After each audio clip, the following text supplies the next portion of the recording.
Hello friends, this is Shayla with Shayla G Photography, and I am here for our third lesson on how to use your fancy camera. Hang in tight because we are one lesson away from putting it all together to learn how to use our camera in manual. So lesson number 1 was about aperture and how to get that creamy, dreamy background that makes your subject pop. Lesson number 2 was about shutter speed, which helps us to either freeze motion in our picture or capture movement. And today we're going to talk about the third element of the exposure triangle, which is ISO. You'll hear some people refer to it as ISO. I've heard it both ways. For whatever reason, I picked ISO. You can pick what works for you. So hang with me. We're going to do a lesson in this, do an experiment, see what happens when we change our ISO. And then next time, we'll be using our camera in manual. All right, let's look at how we're setting our camera up. So today I have my dial set to A for aperture priority, just like we did in our lesson about aperture. The letter A is my mode for aperture priority on my Sony. If you're using a different camera, it may be a different letter combination of letters on your dial, and you may need to look that up in Google or your owner's manual. And then also notice that I'm using a tripod, just like I did in the shutter speed lesson. That is, again, for the same reason, to take out any handshake that may occur during taking the pictures. And we may be getting down to pretty slow shutter speeds again today on this lesson, so I just wanted to minimize that. Now, I also want to mention that every camera has different dials and buttons to adjust different things. Yours may be in a different spot than mine. I programmed my camera to have my ISO dial right here, but not every camera has that ability. So again, that's something you may need to look up in your owner's manual or on Google to just find out how to adjust the ISO on your camera. And I would do that before you do this practice. Our practice subject today is this bouquet that is on its very, very, very last leg. I bought it a couple weeks ago for my daughter's birthday, and it is destined for the compost pile, but I thought it could have one last moment of glory. So enjoy it with me for this last moment here. First, I want to look at the back of the camera. So our ISO is conveniently labeled ISO. And the ISO indicates the sensitivity of the sensor to light. At the least sensitive is the lowest number. So while my camera does go down, you can see the bars around that. When it has bars around it, the camera itself is digitally compensating for ISO. So I like to use the lowest natural ISO, which is 100.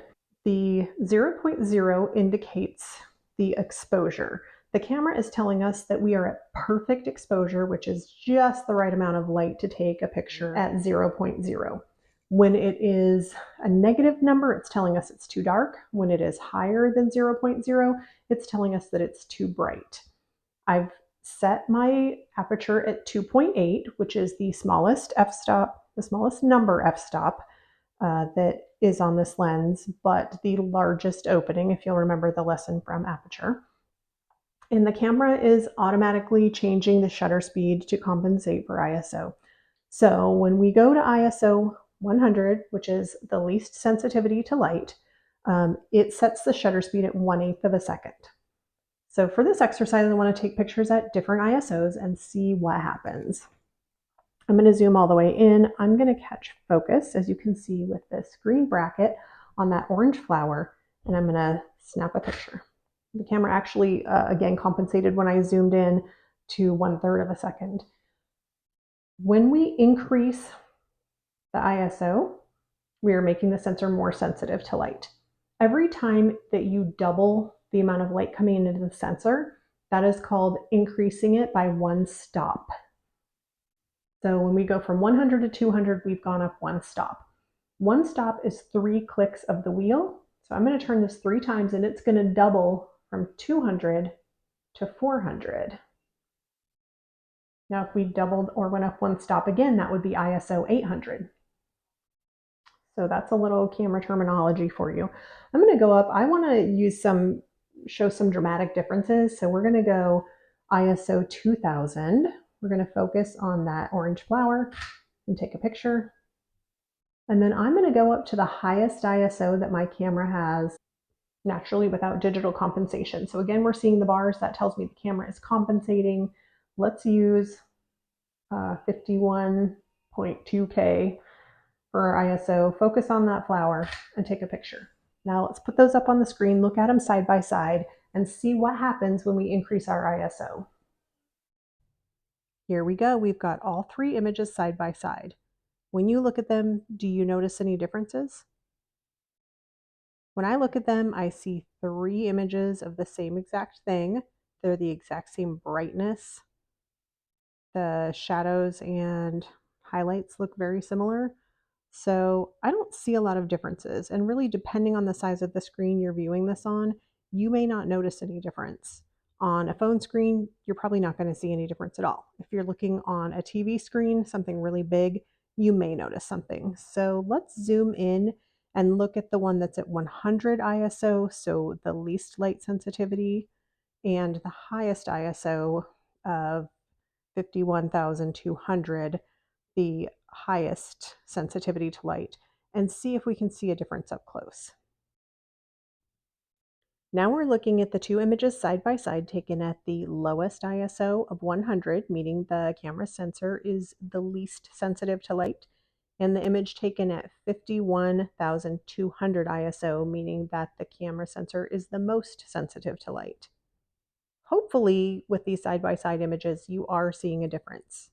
What I see is that the image on the left is nice and smooth, and the image on the right has quite a bit of dottiness and graininess. We call that noise in photography.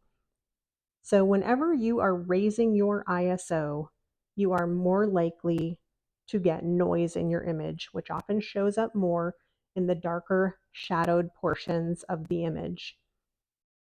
The noise will also be more prominent if the image was shot underexposed, so meaning that that exposure, instead of saying 0.0, would be a negative number, where it's shot at a more dark level.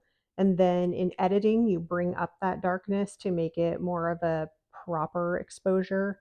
Then you're going to see more grain in your image. Grain isn't necessarily a bad thing. There are quite a few photographers that really embrace it and find it reminiscent of film camera days, but it's not something that everyone loves, and it definitely can affect the quality of your image at a certain point. So it is something to be aware of, that whenever we are increasing our ISO, we are potentially adding grain to our image. And lastly, let's compare the images side by side taken at ISO 100 and ISO 2000. What do you think? In my opinion, the difference isn't that drastic. I do see some noise in the image taken at 2000 ISO, but it's definitely not a deal breaker for me. It's not a huge decrease in quality, and probably something that could be fixed in editing if it bothers you. Now that you know more about ISO and how it increases or decreases the sensitivity of your camera's sensor to light, I urge you to grab your camera and go out and practice adjusting your ISO to get that perfect exposure with every picture that you're taking, and see how it affects the grain of your photos, and see at what level you notice more grain and less grain, because on every camera, you're going to have a different level of where the grain shows up more or less. There are also different scenarios that can add to the grain. Like if you're taking pictures in more dark, or you have more shadows in your picture, you are going to see more grain when you increase the exposure or raise the shadows in your pictures while you edit them. So like always, get out there and practice and see what adjusting ISO does for you. And then we'll be ready for next week when we flip this dial to manual and get started. If my videos have helped you, please hit the subscribe button, hit that bell so you get notified of future episodes, and leave me a comment. Let me know how this is helping you or what you need help with next. It was good to see you, friends. Until next time.